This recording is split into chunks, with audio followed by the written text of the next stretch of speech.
with the latest recipient of the baton from Laverne, really, on trying to get this dredge going. So even though I certainly didn't start it, we've all been working diligently on this for quite some time. I've been involved with it for about 6 years myself, and I know the process actually started about 10 years ago for this particular project, and we've all been working very hard to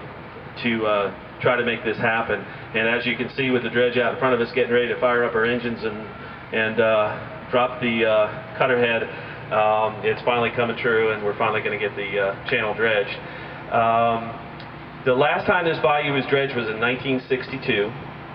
and it was to a controlling depth of 14 feet all the way out into the bay, and it hasn't been touched since. And we've had a lot of storms and a lot of vessels that use this as a hurricane hole, and a lot of anchors and all kinds of interesting things I'm sure are buried out in that channel, and hopefully they won't find too many with the cutter head, or they'll at least pass through it without too much trouble. But we'll see once they start cutting. The channel, and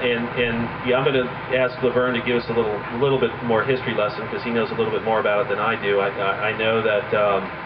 the bayou has been a working waterway for literally hundreds of years. They used to make turpentine for sailing ships back in the day, and then of course during 1939 the War Department came in and actually did a dredge in 1939, and they used to build Liberty ships right here on this very site. And so it's I'm not sure how many times from 39 to 62 it was dredged, but it's been I guess we reckon about 46 years since the last time a dredge has cleared this bayou out. Back in the 70s, a group of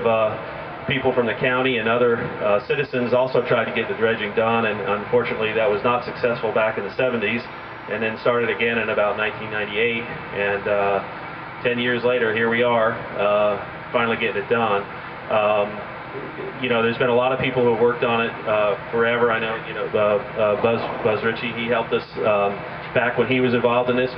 several years ago, and Laverne's been diligently working on this thing for years and years,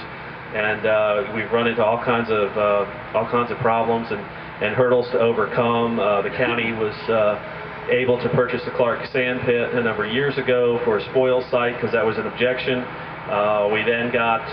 the Corps to fund it, and they were ready to go dredge, and we still didn't have the permits and couldn't get the permits, and they had to do more studies, and then we lost our funding from the Corps. They couldn't roll the money over that far, so we actually were able to contact Gene Valentino and Jeff Miller's office, and they were very helpful in trying to get that last little push over the finish line and get us the funding we